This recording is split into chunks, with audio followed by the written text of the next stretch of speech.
రచించబడిన 2025 సంవత్సరంలో 6వ మాసమైన జూన్ మాసం ఈ మాసానికి గల ఆఖరి ఆదివారపు దినమైన ఈ ఉదయకాల సమయంలో 29వ తేదీ ఉదయకాల సమయంలో జన్మగలిగిన దేవాది దేవుణ్ణి స్తుతించడానికి ఆరాధించడానికి ఆయన పరిశుద్ధమైన పాద సన్నిధానములో ఆయన మాటలు వినడానికి గురించిన దేవుని బిడ్డలు అందరికీ నా హృదయపూర్వకమైన వందనాలు. ఎంతోమంది ఈ రోజును ఈ సమయాన్ని చూడని వారు ఎంతోమంది ఉన్నారు. దేవుడైతే మనందరినీ కూడా ప్రేమించి తన కనికరాన్ని మన మీద చూపించి మనల్ని నడిపిస్తున్నటువంటి ఈ చక్కని నడిపింపును బట్టి జీవాధిపతి అయిన దేవాది దేవుణ్ణి మనం ఎంతైనా కూడా ఆయన స్తుతించే వారంగా ఈ భూమి మీద ఆయన చిత్తమేంటో మన పట్ల ఆయన తెలుసుకొని ఆయన చిత్తములో జీవించే దేవుని ప్రజలంగా మనం ఉండాలని మిమ్మల్ని ప్రేమతో కోరుతున్నాం. దేని బిడ్డలారా, ఈరోజు సాయంత్రం కూడా మనకు ప్రార్థన ఉంది. మరి ఈరోజు పైన ఆదివారం దేవుని సేవకులు ఒకరు వచ్చారు. ఈ ఆదివారం కూడా సాయంకాలము దేవుని సేవకులు వస్తున్నారు దేవుని వర్తమానం అందించడానికి. ఎందుకంటే దేవుని యొక్క అత్యున్నతమైన మహాగొప్పను బట్టి గత 16వ తేదీ నుంచి 21 రోజులు ఉపవాస ప్రార్థన కొడుకులు మన సంఘ సాహసంలో జరుగుతుంది. ఈ రోజుతో 14 రోజులు. ఈ రోజుతో 14వ రోజు. వచ్చే ఆదివారం మధ్యాహ్నానికి ఈ ఉపవాస ప్రార్థన కొడుకులు ముగించబడుతుంది. మరి రేపు సాయంత్రం ఉంటుంది, ఎల్లుండి సాయంత్రం ఉంటుంది 1వ తేదీ. 2వ తేదీ మన సంఘ సాహసములో ప్రభులో ఎదుగుతున్న ప్రభుడలు జొన్నలగడ్డ విజయ్ చిన్నబేబీ వారికి దేవుడు ప్రేమించి ఆశీర్వదించి అడిగించిన గర్భఫలాల్లో 2వ కుమార్తె స్మైరా స్వీటీ బాల్య దశలో నుంచి యవన దశలో అడుగుపెట్టిన సందర్భంగా దేవుని స్తుతిస్తూ ఇక్కడ నంబరమ్మ కాంపౌండ్లో ప్రార్థన కూడిక ఏర్పాటు చేసుకున్నారు వాళ్ళు. బుధవారం మనకు మందిరంలో ప్రార్థన జరగదు, అక్కడ జరుగుతాయి. కాబట్టి దేవుని బిడ్డలు ప్రతి ఒక్కరు కూడా అక్కడ కలుసుకోవాల్సిందిగా మీ అందరినీ కోరుకుంటూ ఉన్నాను. మీ అందరికీ ఆల్రెడీ పత్రికలు అంది ఉంటాయని అనుకుంటాను. అందకపోతే తీసుకొని ఈ వారంలో మిగతా వారిని దర్శిస్తారు. ఒకవేళ కొన్ని గృహాలు వాళ్ళు మిస్ చేసి ఉండొచ్చు. మిస్ చేసిందంటే మీ గృహాలు మిస్ చేసినారంటే మిమ్మల్ని మీ చేతికి ఆ పత్రిక కార్డు రాలేదంటే మీ గృహాలు తెలియదేమో. కాబట్టి సంఘములో ప్రకటన చేస్తున్నాము. సంఘ బిడ్డలు ప్రతి ఒక్కరు కూడా కలుసుకోనండి. దేవుని ఆశీర్వాదాలు పొందవలసిందిగా ప్రేమతో కోరుతున్నాను. అలాగే క్రైస్తవారం మన ప్రార్థన కూడిక మందిరంలోనే ఉంటుంది. శుక్రవారం శనివారము మందిరంలోనే ప్రార్థన కూడిక ఉంటుంది. వచ్చే ఆదివారం పరిశుద్ధ బల్ల పరిశుద్ధ ఆరాధన కూడా ప్రతి కూడా ప్రార్థన పూర్వకంగా కలుసుకోనండి. దేవుని ఆశీర్వాదాలు పొందవలసిందిగా ప్రేమతో కోరుతున్నాను. దేని బిడ్డలారా, గత ఆదివారం ఒక అంశం మీద మీకు దేవుని వాక్యం చెప్పడము జరిగింది. అంటే ఈ లోకంలో జీవిస్తున్న ప్రతి మానవుడు ఏదో సమస్య చేత, ఏదో ఒక పోరాటం చేత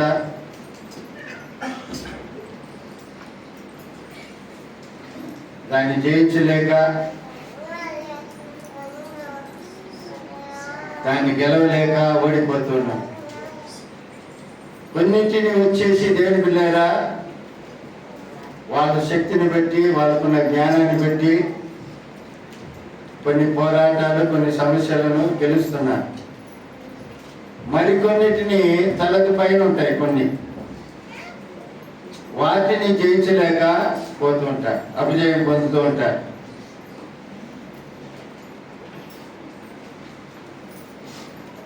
అలాంటి కార్యాలు పరిశుద్ధ లేఖనంలో కొన్ని కార్యాలు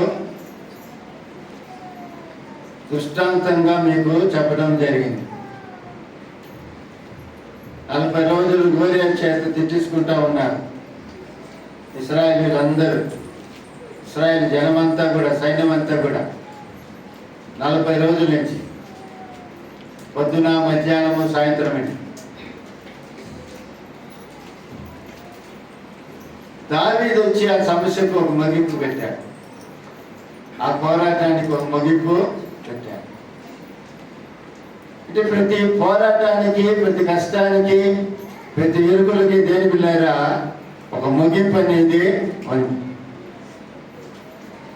430 సంవత్సరాలు ఇశ్రాయేలీయులు ఐగుప్తు దేశంలో వాళ్ళ పడ్డ కష్టాలు, వాళ్ళ పడ్డ ఇబ్బందులు అంతింత కాదు.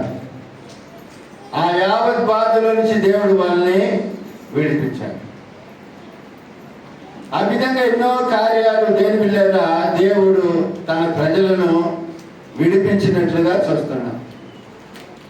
వాళ్ళని విడిపించిన దేవుడు, వాళ్ళ సమస్యకు పరిష్కారం చేసిన దేవుడు, వాళ్ళకు వచ్చిన కష్టాల నుంచి వాళ్ళని విడిపించిన దేవుడు మిమ్మల్ని కూడా విడిపిస్తాడు అన్న ఒక అంశం మీద మీకు దేవుని వాక్యం చెప్పడం జరిగింది. సరే, వాళ్ళు వచ్చే సమస్యల నుంచి, బాధల నుంచి, పోరాటంలో నుంచి, కష్టంలో నుంచి విడుదల పొందాలి అంటే ఏం చేయాలి అనేది కొన్ని వారంలో ఒక కార్యం మాత్రం మనం చూసాం. ఏంటంటే ప్రార్థన. యూదులందరికీ ఒక్కసారి ఒక శ్రమ వచ్చింది. ఆ శ్రమలో దేని పిల్లారా ఎస్తేరు రాణి, మొర్దెకాయి వాళ్ళందరూ కలిసి 3 రోజులు ఉపవాసం ఉండి ప్రార్థన చేశారు. వాళ్ళ మీదకి వచ్చినటువంటి భయంకరమైన అపాయము వాళ్ళ ప్రార్థన ద్వారా తిరిపివేయబడింది. హల్లెలూయా, హల్లెలూయా. కాబట్టి దేవుని ప్రజలైన ప్రతి ఒక్కరు కూడా సమస్యల నుంచి, కష్టములో నుంచి, వచ్చే పోరాటంలో నుంచి, ఇరుకులో నుంచి, ఇబ్బందుల నుంచి, బలహీనతల నుంచి ఒక విడుదలను పొందాలి అంటే, వాటికి పరిష్కారాన్ని పొందాలంటే దేని పిల్లరా అంటే దానికి సరైన పరిష్కారం ఏంటంటే ప్రార్థనే. హల్లెలూయా. ప్రార్థనకు మించిన ఏది కూడా లేదు. ప్రార్థన చేయమనే కోరుతున్నా. ఏ ఇంట్లో అయితే ప్రార్థన చేస్తారో ఆ ఇల్లు నాది అంటాడు యేసయ్య. సైతాన్ అంటారు, సాతారే పోరా, బయటికి పోరా, నాది ఇల్లు, నా బిడ్డలు నాకు ప్రార్థన చేస్తున్నా. అప్పుడు ప్రార్థన చేసే ఇల్లు దేవునిది. అప్పుడు ప్రార్థన చేసేవారు ప్రార్థన దేవుడు ఆలకిస్తాడు. హల్లెలూయా, హల్లెలూయా. అప్పుడు ప్రార్థన చేసే దేవుని ప్రజలుగా మనం ఉండాలి.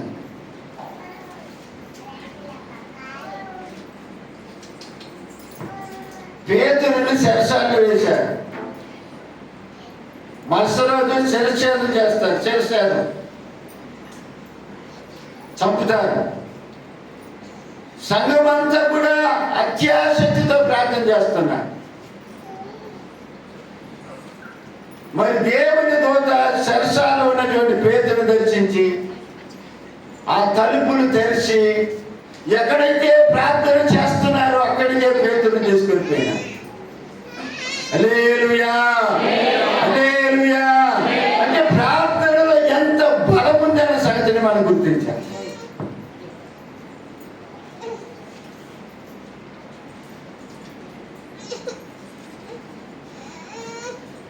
ప్రార్థన చేయడానికి 21 రోజులు ఉపవాస ప్రార్థన ఏర్పాటు చేసింది.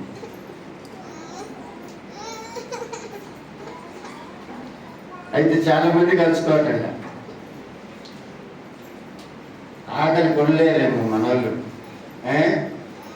పస్తులు లేరు మీరు పత్తరా అని నేను తెలియకుండా అడుగుతుండే. 2 కోట్ల పస్తులు లేరా? ఉండి ప్రార్థన చేయలేరా? అందరూ మీకు కుటుంబం అంతా బాగానే ఉందా? మీకు సమస్యలు లేవా? సమస్యలు మాత్రమే గుడికి వస్తున్నారు అన్నమాట, ప్రార్థన చేయడానికి.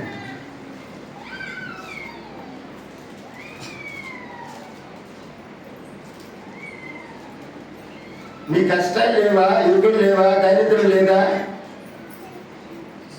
పోరాటాలు లేవా? మరి ఎట్ట తొలుగుతుంది అది?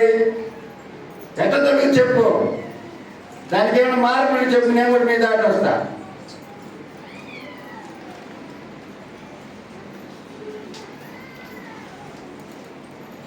ఎంత దరిద్రులబ్బా మిమ్మల్ని కాదు, ఎవరిని అంటున్నా, అది మిమ్మల్ని పాపం అంటున్నా. మీకు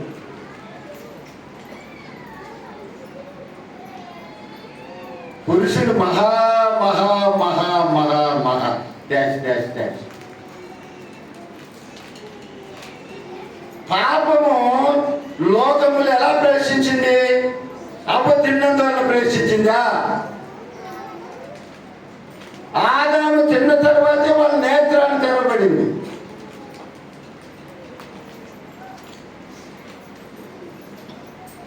తిన్ని కొన్ని ఆదాముకి ఇచ్చి ఆదాము నోట్లేసుకుని మింగిన తర్వాతనే నేత్రాలు తెరవబడింది. అప్పుడే అయ్యో పొరపాటు చేసినామే, పాపం చేసినామే, దేవునికి విరోధంగా అవిధేయత చూపించినామే అన్న నేత్రాలు తెరవబడింది. అప్పుడే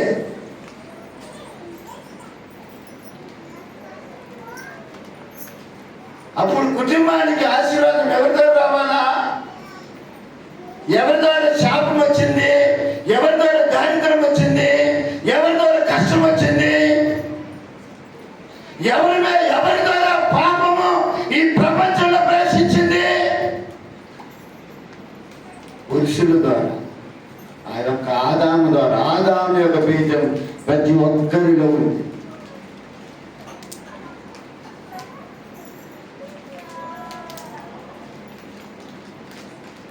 నువ్వు కష్టపడి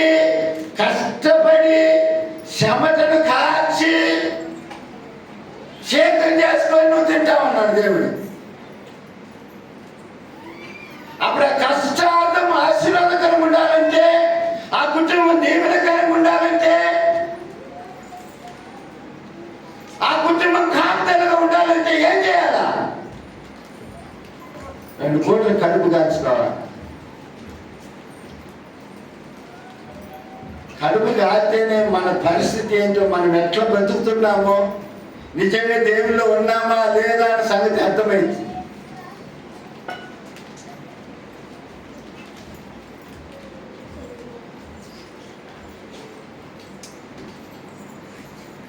మూడు కోట్లు తింటే ప్రార్థన రాదు, ఆవలింపే వస్తుంది, తేపులే వస్తాయి.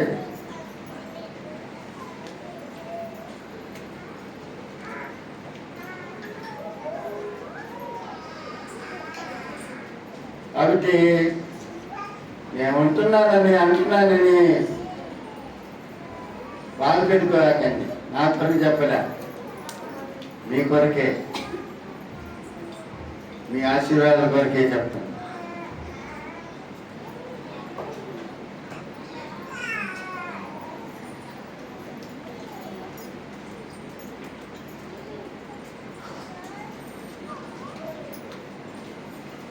దేవుని ప్రజలైన వారు, దేని బిళ్ళారా, ప్రార్థన చేసేది నేర్చుకోవాలి. ప్రార్థన చేస్తే నువ్వు ఒకటి అడిగితే ఆయన 2 ఇస్తాడు, నువ్వు అడగంది కూడా ఇస్తాడు ఆయన. ఆమేన్. అన్నలు మాత్రం లేదు, నువ్వు అడగంది కూడా ఇస్తాడు ఆయన ప్రార్థన చేస్తే. అన్నారు పిల్లలు లేరు, ఒక మగ బిడ్డని అన్నది అంతే. మగబిడ్డని నా నింద నా దగ్గర తొలగిపోవాలా. నన్ను చూసిన వాళ్ళంతా ఒక రకంగా చూస్తున్నారు, ఒక రకంగా మాట్లాడుతున్నారు. నా పరిస్థితి ఆ పేరు మారిపోవాలా అని దేవుని సభలో గోజారింది. తన హృదయాన్ని దేవుని సభలో కుమ్మరించింది. పాస్టర్ పరిస్థితి చూసి సారే దాగి వచ్చినది అనుకున్నాడు. ఏమా మత్తు దాగి వచ్చిన వాడిని అడిగింది. పాస్టే లేదయ్యా, నీ దాసురాలని నేను ఆ పని చేయలేదయ్యా అన్నాడు. అన్నది నా హృదయ వ్యాకులాన్ని దేవుని సభలో కుమ్మరిసినాడయ్యా. నా బాధంతో దేవుని సన్నిధానంలో అలా పోసేసినాడయ్యా అని సేవకుడి దగ్గర చెప్తుంది. అప్పుడు ఆ సేవకుడు అంటు, నువ్వు కోరినట్లే నీకు జరుగునుగా అంటున్నా. హల్లెలూయా, హల్లెలూయా. అప్పుడు ఒక దేవుని బిడ్డ, దేని బిడ్డరా, నువ్వు ప్రార్థన చేస్తే నువ్వు అడిగింది ఇస్తాడు, నువ్వు అడగనిది కూడా ఇస్తాడు. ఆమేన్, హల్లెలూయా, హల్లెలూయా. అన్నాకు మగబిడ్డ ఇచ్చాడు. అంతకు పోగొట్టింది ఆయన. మళ్ళీ ముగ్గురు ఇచ్చాడు. ముగ్గురు కుమారులు, ఇద్దరు కుమార్తెలు.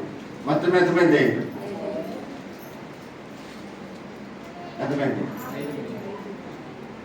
మళ్ళీ చెప్పు, ఎంతమంది మొత్తం? 6 కాదు, 6.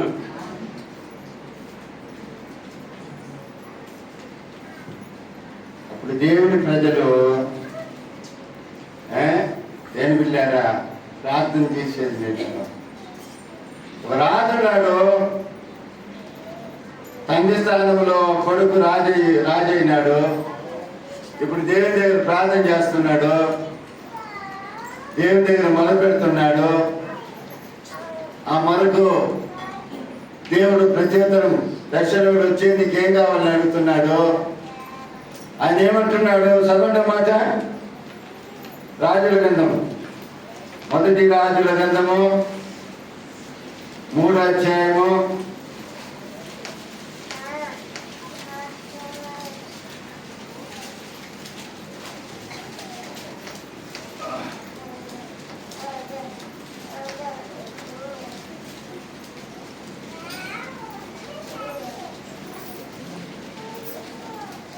7, 8, 9, 10, 11, 12 చదువుకుంటే రండి. నా దేవా యెహోవా, నీవు నా తండ్రి అయిన దావీదునకు బదులుగా నీ దాసుడునైన నన్ను రాజుగా నియమించి ఉన్నావు. అయితే నేను బాలుడును, కార్యములు జరుపుటకు నాకు బుద్ధి చాలదు. నీ దాసుడైన నేను నీవు కోరికలను జనుల మధ్య ఉన్నాను. వారు విస్తరించి ఉన్నందున వారిని లెక్క పెట్టడానికి వారి విశాల దేశమును తనకి చేయటయు అసాధ్యము. ఇంత గొప్పదైన నీ జనమునకు న్యాయము తీర్చగలవాడు ఎవడు? కాబట్టి నేను మంచి చెడ్డలు వేచించి నీ జనులకు న్యాయము తీర్చినట్లు నీ దాసుడైన నాకు వివేకము గల హృదయము దయచేయము. సొలొమోను చేసిన ఈ మనవి ప్రభువులకు అనుకూలమైన గనుక దేవుడు అతనికి ఇలాగూ సెలవిచ్చెను. దీర్ఘాయువునైనను ఐశ్వర్యమునైనను నీ శత్రుల ప్రాణమునైనా అడగక న్యాయములను గ్రహించుటకు వివేకం అనుగ్రహించమని నీవు అడిగితివి. నీవిలాగున అడిగినందున నీ మనవి ఆలకిస్తున్నాను. బుద్ధి వివేకములు గల హృదయము నీకు ఇస్తున్నాను. పూర్వీకులలో నీ మంచి వాడు ఒకడును లేడు, ఇక మీద నీ మంచి వాడు ఒకడును ఉండడు. మరియు నీ ఐశ్వర్యమును ఘనతను ఇమ్మని అడగకపోయినను నేను వాటిని కూడా నీకు ఇచ్చున్నా. చూడండి, ఈ సొలొమోను ఏమడిగిండు? జ్ఞానం అయ్యా, నీ ప్రజలు నేను న్యాయం సాధించాలా? మా తండ్రి మంచిగా జరిగించిపోయినాడు, మా తండ్రి అనుభవం నాకు లేదు, నీ చిన్న నీ బాగుంది, యవనస్తుంది ఇంతటికి, మరి వాళ్ళని నీ ప్రజలు నేను సరైన మార్గంలో నేను నడిపించాలా? నాకు బుద్ధి జ్ఞానం దయచేయండి అని చెప్పి దేవుడిని అడిగాడు. దేవుడిని అడిగినప్పుడు ఆ ప్రార్థన ఆ దేవునికి ఎలా ఉండదంటే ఇంపు ఉండదంట. అందువలన నువ్వు ఐశ్వర్యం అడగలేదు, దీర్ఘాయుని అడగలేదు, శత్రువుల ప్రాణముని అడగలేదు, అడగకుండా బుద్ధి జ్ఞానములు అడిగినావు కాబట్టి నీకు చాటిన వారు ముందుండరు, నీ తర్వాత కూడా అటువంటి జ్ఞానాన్ని నీకు ఇస్తున్నాను. అది కాకుండా నువ్వు అడగని హోదాను కూడా, ఆశీర్వాదాలు కూడా, దీవెన కూడా నేను నీకు ఇస్తున్నానన్నా. హల్లెలూయా, హల్లెలూయా. అప్పుడు ఎన్ని ఎలా వచ్చింది అంటే దేవుడా ప్రార్థన ద్వారా. ఆమేన్, హల్లెలూయా, హల్లెలూయా. ప్రార్థన చేయండి అమ్మా, దండం పెడతా మీకు తల్లులారా. దేవుని సొమ్ములు ఏడు మనుషుల వైపు చూసి ఏడవగారు, పక్కింటి వాళ్ళ వైపు చూసి ఏడవగారు, దేవుని వైపు చూసి దేవునికి మొదలుపెట్టి నేర్చుకోండి. అంగలార్చే స్త్రీలను పిలవనప్పుడే వాక్యం బోధిస్తుంది, ప్రలాపించే స్త్రీలను పిలవనప్పుడే అని చెప్పి దేవుని వాక్యం బోధిస్తుంది. దేవుని సన్నిధానంలో నీళ్లు కుమ్మరించినట్లుగా కుమ్మరించే స్త్రీలను పిలవనప్పుడే అని చెప్పి దేవుని వాక్యం బోధిస్తుంది.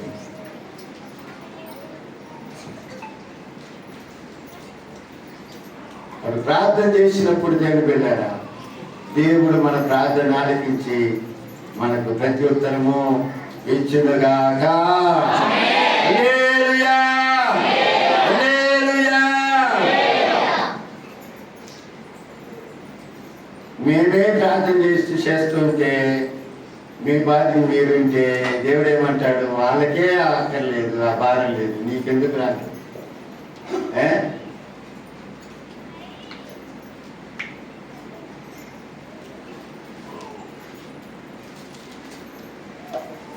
అందా అన్నట్టు.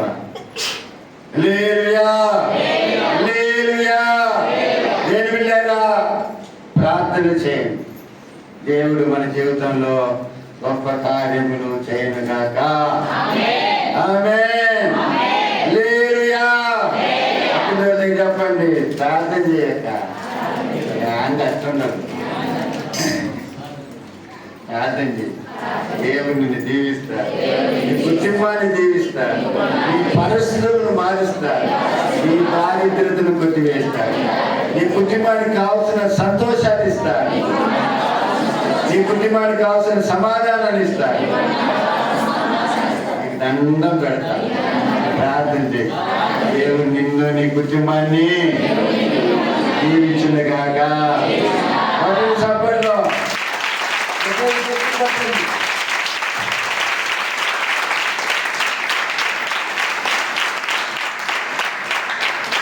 నా పితరుల దేవుడు నా దేవుడు, విశ్వాస వీరుల దేవుడే నా దేవుడు, నా పితరుల దేవుడు నా దేవుడు, విశ్వాస వీరుల దేవుడే నా దేవుడు, నా దేవుడు, నా దేవుడే.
అప్పుడు దేవుని బిడ్డలారా మొదటిగా ప్రార్థన చేయి.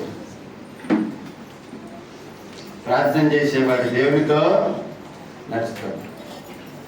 పాపం చేసే అంటున్నా, ప్రార్థన చేసేవాడు పాపము చేయడు.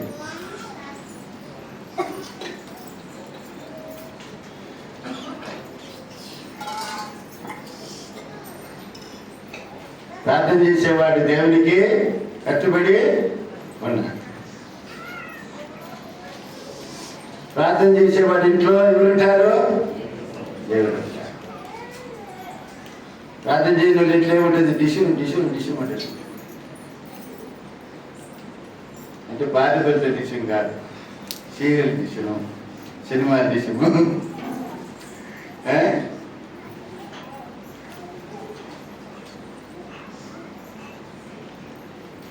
ఆయన చేపలు కట్టిస్తాడు.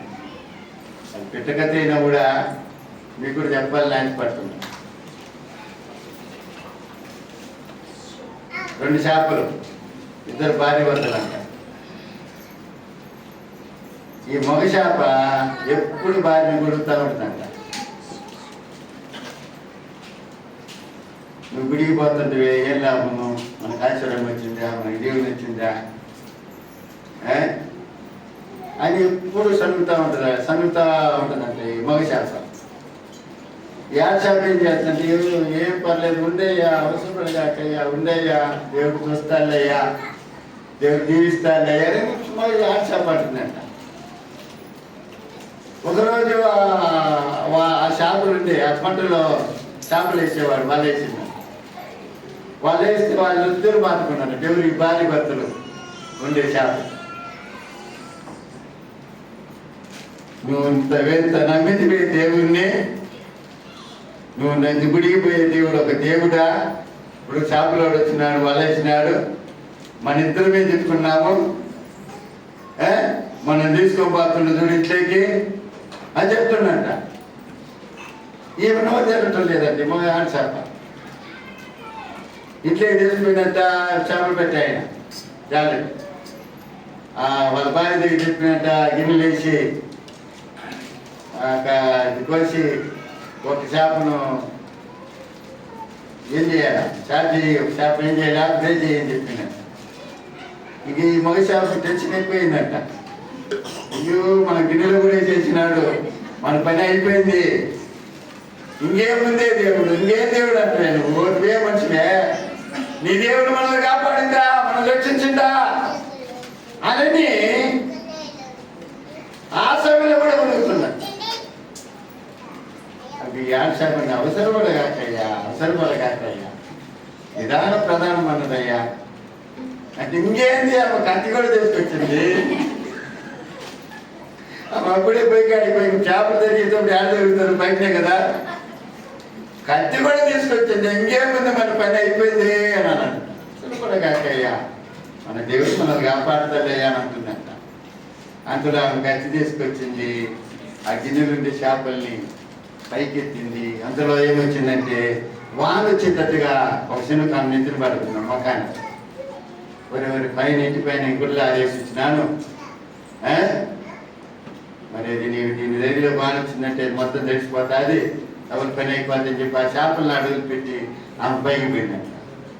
ఆమె పైకి పోవటానికి భారీ వర్షం రావటానికి ఆమె గుడ్డలు తీసేసి లేక పెద్ద ఎల్లవే వచ్చిందంట ఇంటి ముందు. ఆ ఎల్లవలి సాము రెండు ఎగురుతూకి వెళ్ళిపోయిందంట.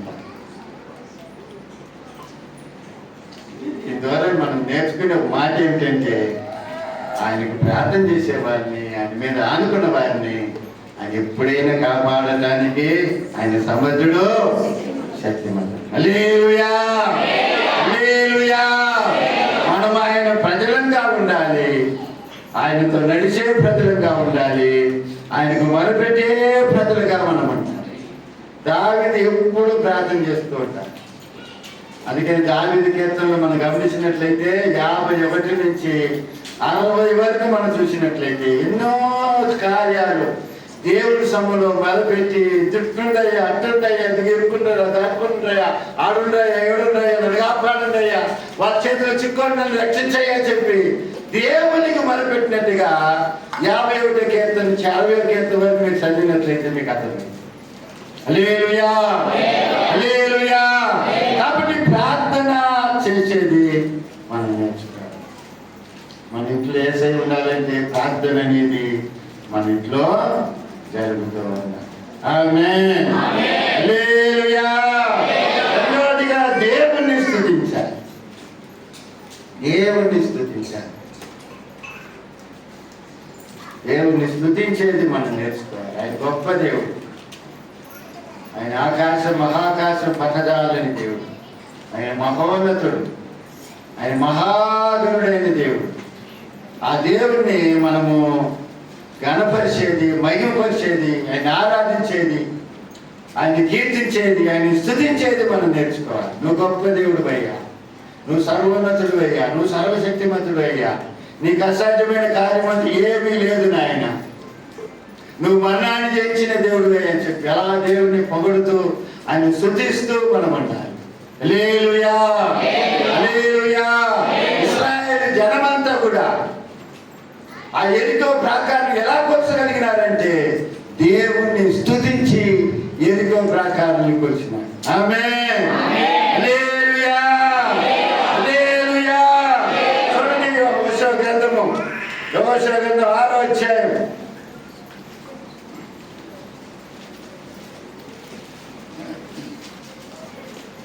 20వ వాక్యం చదవండి. యాజకులు బోరలు ఊదగా ప్రజలు కేక వేసిరి.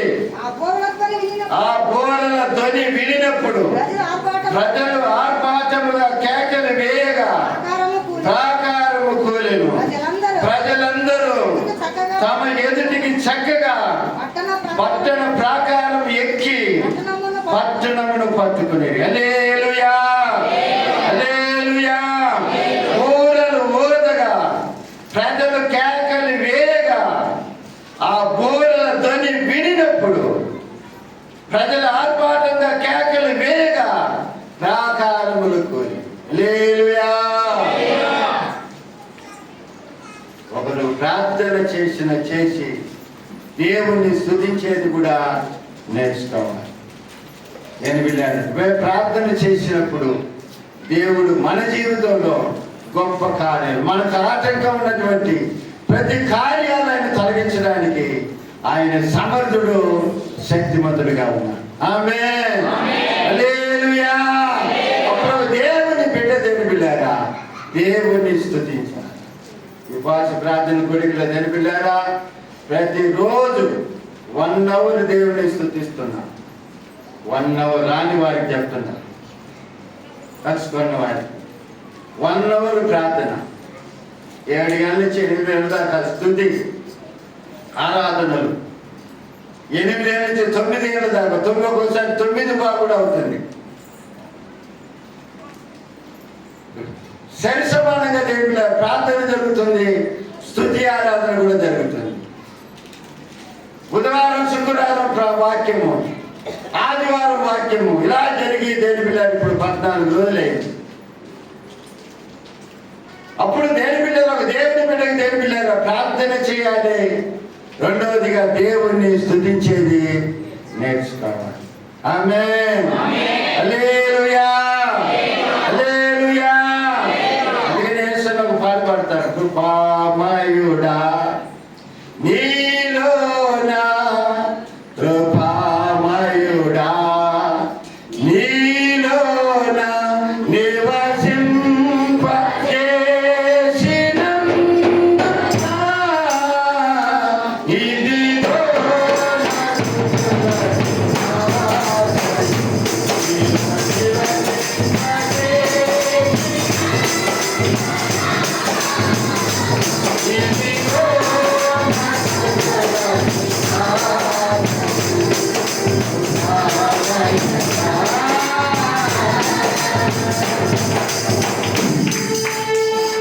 అప్పుడు దేవుణ్ణి స్తుతించినప్పుడు దేవుని పిల్లలు మనకు విరోధంగా లేస్తున్న ఏ ఆయుధం కూడా మన ఎదుట నిలబడిన వాటిని గురి చేస్తారు దేవుడు.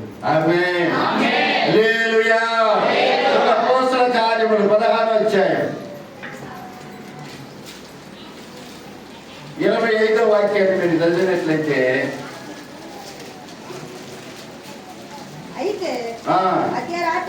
మధ్యరాత్రి వేళ పౌలును శీలయు ప్రార్థన చేసి ప్రార్థించు కీర్తనలు పాడుచుండిరే, ఖైదీలు వినుచుండిరే.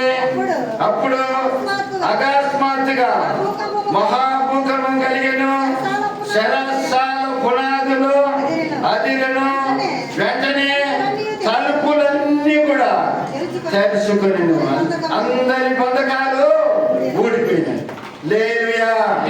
వీళ్ళందరూ పౌరులను శీలను జరిపిల్లారా ఎక్కడొచ్చారు? శస్త్రాలు వచ్చినారు. ఎందుకు?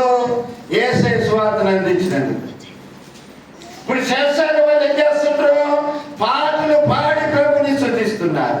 రెండవదిగా ప్రార్థన చేస్తున్నారు.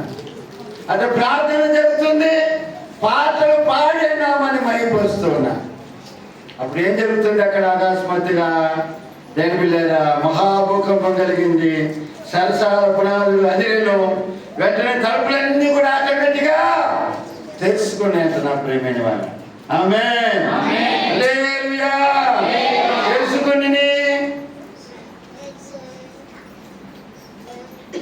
అందరి బంధకాలు కూడా ఊడిపోయి. అప్పుడు ప్రార్థనలో అంటే స్తుతిలో ఎంత శక్తి ఉంది అనే సంగతిని మనం గుర్తించాలి. ఆమేన్. హల్లెలూయా. హల్లెలూయా. అందుకనే స్తుతి ఆరాధన మనం ఏర్పాటు చేసుకొని నిలబడి 10 నిమిషాలు 15 నిమిషాలు అట్లా దేవుని స్తుతిస్తున్నాం. ఇంటికాడ మనకు చిన్న సంఘ సహవాసం ఉంది, అక్కడ 1 అవర్ జరుగుతుంది స్తుతి ఆరాధన మాత్రం. గంట సేపు జరుగుతుంది, గంట సేపు వాక్యం. అది ఒక టైం అయితే ఎవరికి పాటలు పాడడానికి సమయమే లేదు. మేము పాడే పాటలు కలుసుకొని పాడాల్సిందే. మళ్ళీ మారు మధ్యలో జరుగుతుంది ప్రార్థన, అప్పుడు పాటలు వాళ్ళకి సమయం. ఆదివారం మాత్రం ఎవరికి మైక్ దగ్గరికి పాడైపోదు. 6 గంటలకు మైక్ తీసుకుంటే 7 గంటల దాకా స్తుతి ఆరాధన అలాగే కంటిన్యూ అవుతూ ఉంటుంది. 7 గంటలు అయితే 7 గంటల నుంచి 8 గంటల దాకా వాక్యం.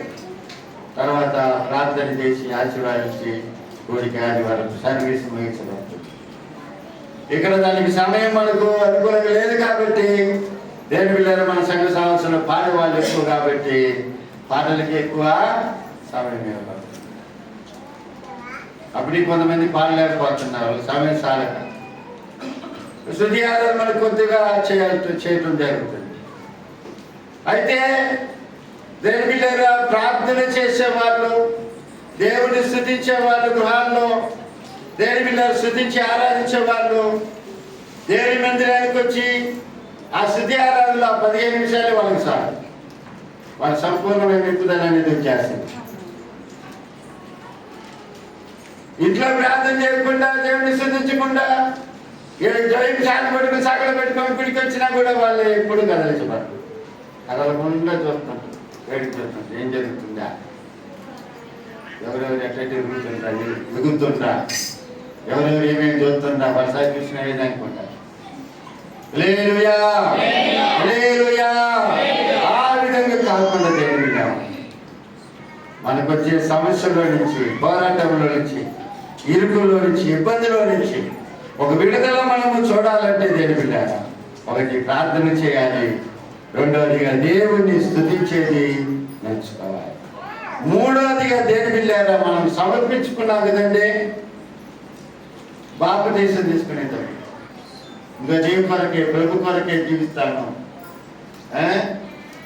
నీతి ద్వారా బాప్తిసం తీసుకుంటున్నా, నీవు అపోస్తలుల బోధ ఎందును, రొట్టె విరుచుట ఎందును, ప్రార్థన ఎందును, సహవాసం ఎందును ఎడతెగక ఉంటావా అంటే ఉంటా. మరి ప్రతి ఆరాధనలో ప్రార్థనలో పాల్పొందుతా ఉంటా అని సమర్పించుకొని మొక్కుకొని ఒప్పుకొని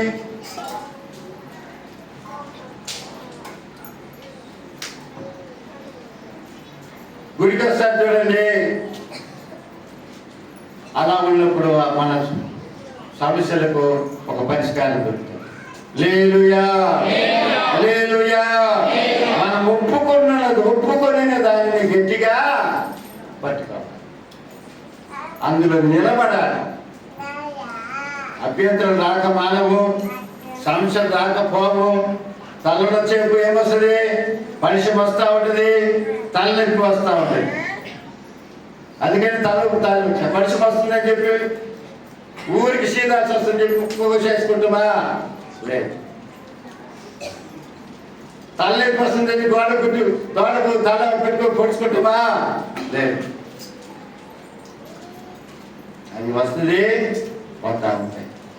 అయితే మనం ఒప్పుకొని దానిని గట్టిగా పట్టుకొని అందులో మనము నిలబడాలి. హల్లెలూయా.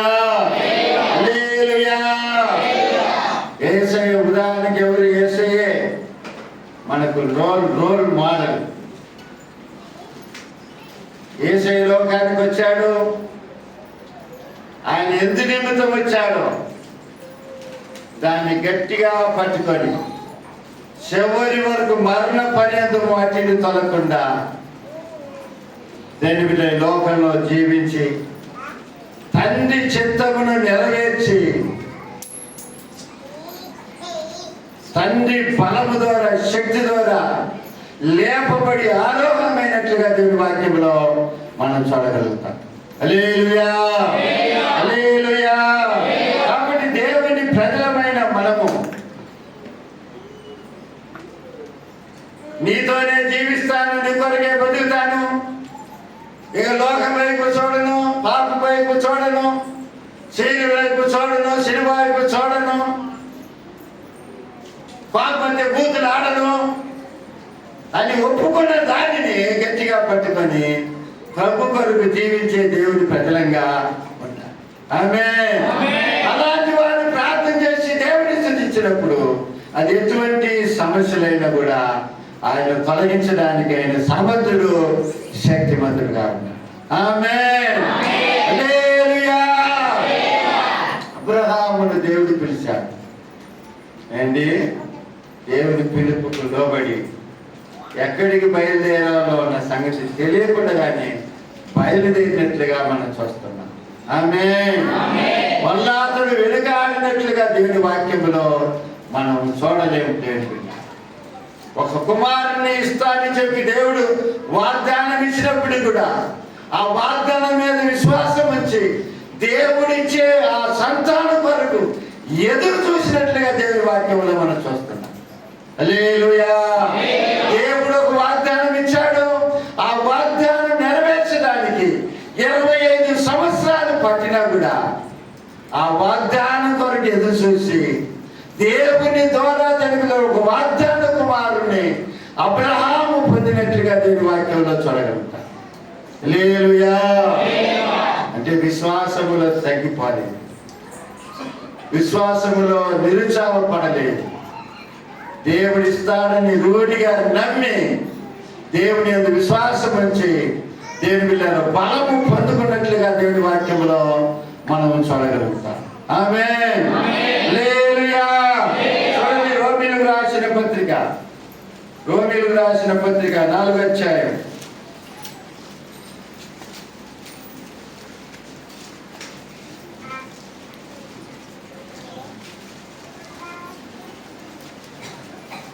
4:15 చదవండి.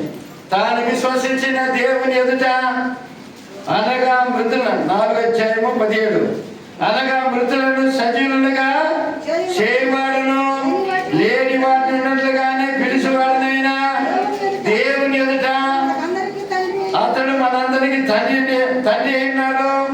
ఇందును గురించి నిన్ను అనేక జనములకు తండ్రిగా నియమించి తిని అని రాయబడి ఉన్నది. నీ సంతానం ఇలాగుండునని చెప్పిన దానిని బట్టి తాను అనేక జనములకు తండ్రి అగినట్లు నిరీక్షణకు ఆధారం లేనప్పుడు అతడు నిరీక్షణ కలిగి నమ్మెను. మరియు అతడు విశ్వాసమునందు బలహీనుడు గాక రమారమి 100 ఏళ్ల వయసు గలవాడై ఉండి అప్పటికి తన శరీరము మృతతుల్యమైనట్లును చాలా గర్భం మృతతుల్యమైనట్లును ఆలోచించును. కానీ అవిశ్వాసం వలన దేవుని వాగ్దానం గురించి సందేహింపక దేవుని మహిమపరిచి ఆ వాగ్దానం చేసిన దానిని నెరవేర్చుటకు సమర్థులని రూఢిగా విశ్వసించి విశ్వాసం వలన బలము పొందారు. హల్లెలూయా. విశ్వాసం వలన బలమునంది 25 సంవత్సరాల తర్వాత దేవుని ద్వారా ఒక కుమారుని పొందినట్లుగా చూస్తున్నాం. ఆమేన్. హల్లెలూయా. కాబట్టి దేవుడి బిడ్డలారా, దేవుడు మనల్ని పిలిచిన, ఆయన మనల్ని ఎన్నుకున్న, ఆయన బిడ్డలుగా మనం మార్చబడిన, ఇప్పుడు ఆయన కొరకు మనం జీవించాలి. ఎన్ని సమస్యలు వచ్చినా, ఎన్ని పోరాటాలు వచ్చినా, ఎన్ని కష్టాలు వచ్చినా, ఎన్ని నిందలు అవమానములు వచ్చినా దేవుని కొరకు మనం నిలబడాలి. ఆ విధంగా నిలబడి నువ్వు ప్రార్థన చేసినప్పుడు, నువ్వు స్తుతించినప్పుడు దేవుడు నీకు రోజు చేస్తున్న ప్రతి కార్యాలు కూడా ఆయన తొలగిస్తడానికి సమర్థుడు, శక్తిమంతుడుగా ఉన్నాడు. ఆమేన్. హల్లెలూయా. హల్లెలూయా. తలవంచండి, ప్రార్థన చేసుకున్నాం. అందరం కూడా తలవంచండి. సాయంత్రం యవనస్తులు కూడా కలుసుకోండి. సంఘ బిడ్డలందరూ కూడా కలుసుకోండి. సాయంత్రం వచ్చే దేవుడి సేవకుల ద్వారా మనతో ఏమైతే మాట్లాడినవి ఉన్నాడో మనకు తెలియదు కాబట్టి వచ్చినప్పుడు ఏదో ఒక మాట చేత మనం బలపరచబడతాం. కలుసుకునండి. దేవుని ఆశీర్వాదం పొందవలసిందిగా మమ్మల్ని ప్రేమతో ప్రార్థన చేసుకున్న దేవుడి ద్వారా ఎన్నో సమస్యలను మనం ఎదుర్కొంటున్నాం, ఎన్నో పోరాటాలను ఎదుర్కొంటున్నాం, ఎన్నో ఇరుకుల కష్టాలను మనం ఎదుర్కొంటున్నాం. వాటిలో నుంచి మనం విడుదల పొందాలంటే దేవుళ్ళారా, ఒకటి మనం ప్రార్థన చేయాలి, రెండవదిగా దేవుని స్తుతించాలి, మూడవదిగా దేవుళ్ళారా మనం సమర్పించుకునే దాని మీద, మనం అప్పగించుకునే దాని మీద స్థిరముగా మనం నిలబడాలి. స్థిరముగా నిలబడాలి. మనకు కలిగిన దానిని గట్టిగా పట్టుకోవాలి. ప్రభు కొరకు జీవిస్తామని చెప్పి మనం ఒప్పుకొనిన దానిని గట్టిగా పట్టుకొని ఆ విశ్వాసములో మనం కొనసాగినప్పుడు, ఆ విశ్వాసము ద్వారా మనం ప్రార్థన చేసినప్పుడు, ఆ విశ్వాసము ద్వారా దేవునికి మొరపెట్టినప్పుడు, ఆ విశ్వాసము ద్వారా దేవుని మహిమపరిచి ఆయన ఆరాధించినప్పుడు నీకు విరోధంగా వేస్తున్న ప్రతి ఆటంకాలు ఆయన తొలగించునుగాక. నీకు ఒక విడుదల ఆయన కలుగు చేయుడుగాక. నీ కుటుంబాన్ని ఆయన దీవించునుగాక. ఆయన దీవులతో నిన్ను నీ కుటుంబాన్ని ఆయన నింపుడుగాక. ప్రభు వైపు చూద్దాం, పరిశుద్ధాత్మ దేవుని వైపు చూద్దాం. హల్లెలూయా, హల్లెలూయా, స్తోత్రం.